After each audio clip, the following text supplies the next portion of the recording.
Most Americans now disapprove of Israel's war in Gaza, new poll has found.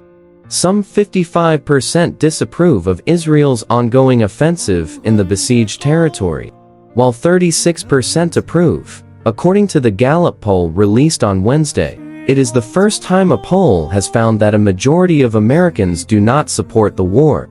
A significant shift from when the same survey in November found most were in favor. The survey comes nearly 6 months into Israel's war, which has killed more than 32,000 Palestinians, most of them women and children, and brought Gaza to the brink of famine. Israel has been accused by aid groups and the British government of deliberately blocking aid into Gaza by closing all but one crossing.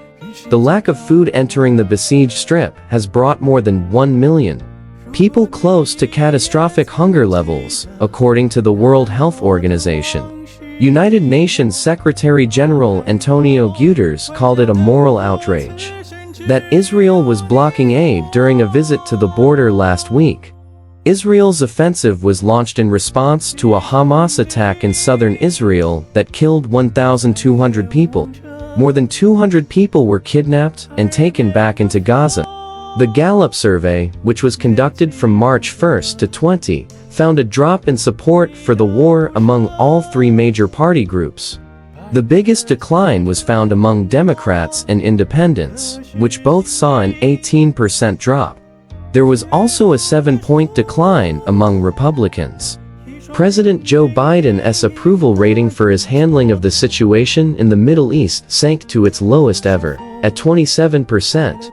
US Defense Secretary Lloyd Austin said the civilian death toll in Gaza is far too high, ahead of a meeting with his Israeli counterpart on Tuesday.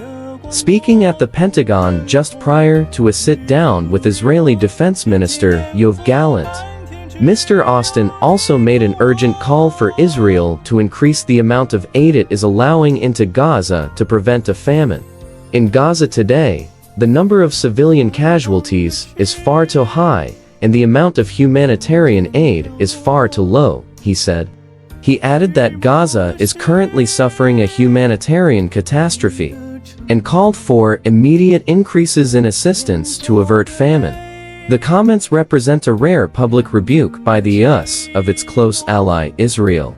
The meeting came one day after the US withheld its veto at the United Nations Security Council for the first time since the war began, and allowed the body to pass a resolution demanding an immediate ceasefire in the war, something the Biden administration had blocked 3 times before in support of Israel's desire to continue its offensive into southern Gaza. Israel's Prime Minister Benjamin Netanyahu canceled the planned visit of a high-level delegation to Washington, D.C. in protest, and accused the US of retreating from what he said had been a principled position.